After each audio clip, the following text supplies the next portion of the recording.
Bismillahirrahmanirrahim. Assalamualaikum warahmatullahi wabarakatuh.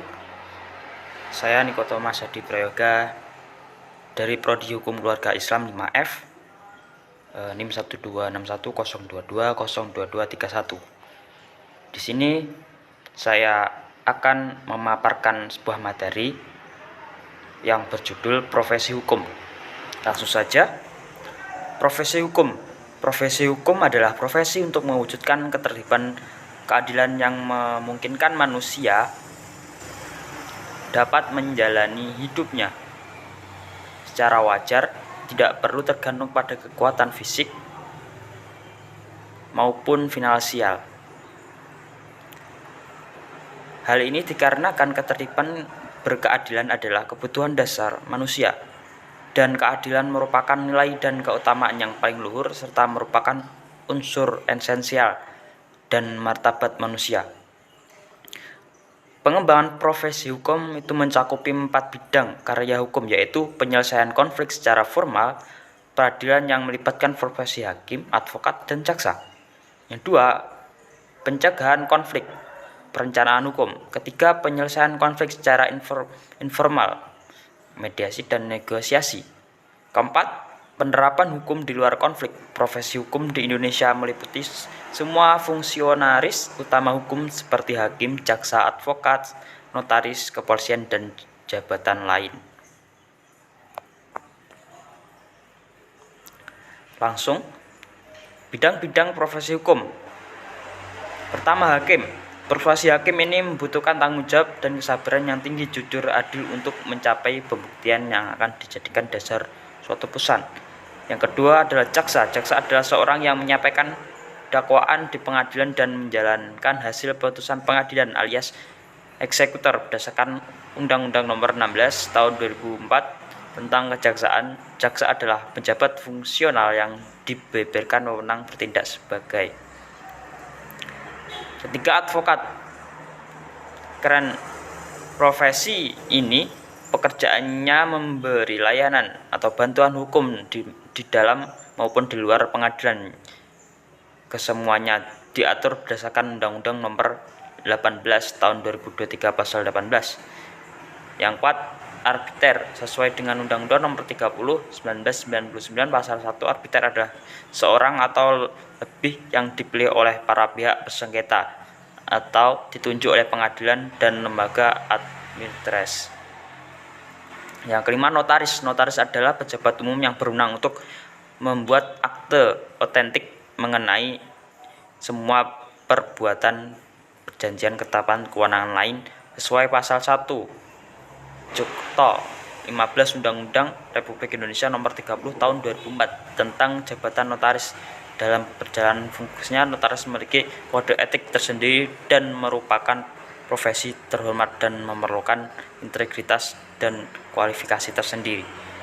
Keenam, polisi. Untuk memiliki kode etik tersendiri dan merupakan profesi terhormat yang Yang keenam, polisi. Untuk menjadi seorang polisi, selain melalui jalur akademik polisi, Akpol juga bisa menjadi jalur SEPA Polri, yaitu perekrutan polisi untuk mahasiswa lulusan Fakultas Hukum. Karena pengetahuan hukum itu diperlukan polisi untuk analisis terhadap suatu kasus. Yang 7, paralegal. Untuk menjadi orang polisi, selain melalui jalur akademik polisi atau Akpol, juga bisa melalui jalur SEPA Polri, yaitu perekrutan polisi mahasiswa lulusan Fakultas Hukum. Karena pengetahuan hukum itu diperlukan terhadap suatu kasus.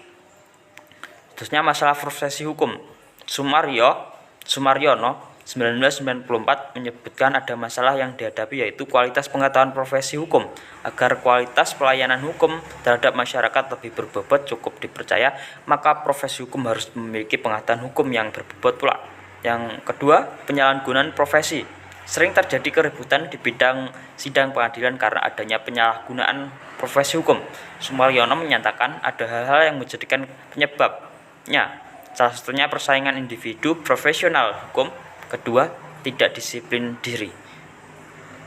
Ketiga, kecenderungan profesi hukum menjadi kegiatan bisnis.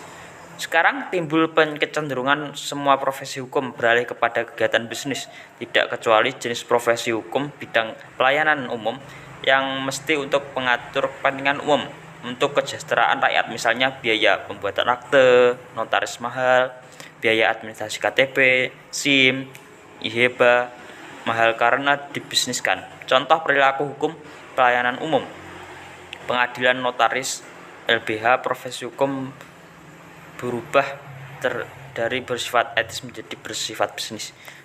Yang keempat, penurunan kesadaran dan kepedulian sosial. Kesadaran dan kepedulian sosial terwujud dalam kondisi sebagai berikut. 1. Kepentingan masyarakat lebih didahulukan daripada kepentingan pribadi. 2. Pelayanan lebih diutamakan daripada pembayaran. 3. Nilai moral lebih ditonjolkan daripada nilai ekonomi. Yang kelima, kontinuasi sistem yang sudah usang dengan perkembangan masyarakat yang begitu cepat akibat pengaruh globalisasi. Informasi datang dari berbagai penjuru dunia yang kurang dapat diimbangi dengan penyesuaian yang perlengkapan hukum sering mengandung emosi masyarakat. Kriteria nilai moral profesi hukum. Franz Martin Suseno 1975 mengemukakan 5 kriteria nilai moral yang kuat dan mendasari kepribadian profesi hukum. Yang 1, kejujuran. Seorang profesi hukum harus memiliki sifat kejujuran. 2, otentik. 3, bertanggung jawab. 4, kemandirian moral. Dan 5, keberanian moral.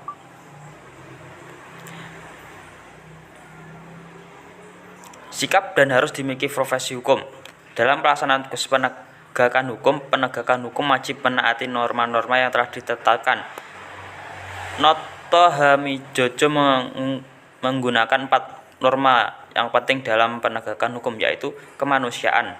Norma kemanusiaan menuntut agar dalam penegakan hukum manusia senantiasa diperlakukan sebagai manusia yang memiliki kelurahan pribadi di hadapan hukum. Manusia harus dimanusiakan, artinya dalam penegakan hukum harus dihormati sebagai pribadi dan sekaligus sebagai makhluk sosial. Keadilan. Menurut Thomas Aquinas, keadilan adalah kebiasaan untuk memberikan kepada orang lain apa yang menjadi haknya berdasarkan kebebasan kehendak. Kebebasan kehendak itu ada pada setiap manusia. Hak-hak dan keadilan punya hubungan yang sangat erat. Adanya hak mendahului adanya keadilan.